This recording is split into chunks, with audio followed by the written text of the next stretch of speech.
Dans la rue principale d'Ornans, les trottoirs ont disparu sous les eaux. C'est très très haut. On pourrait se noyer si ce serait encore beaucoup plus haut. Et c'est ce qui inquiète les autorités, que les habitants s'aventurent dans les rues. Regardez où ils sont juste là.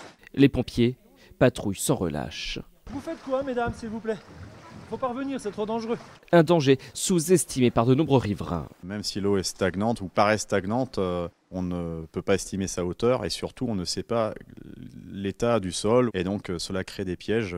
Si vous mettez le pied dans une bouche d'égout où il n'y a plus de plaque, c'est un risque de noyade assuré. Ici, le niveau de la Loue a atteint hier 2,90 m au plus près du record de 1953. Il y aura une vigilance particulière pour accompagner les gens qui vont se réveiller et qui vont avoir des difficultés à retrouver leur voiture, à retrouver le chemin aussi pour aller au travail.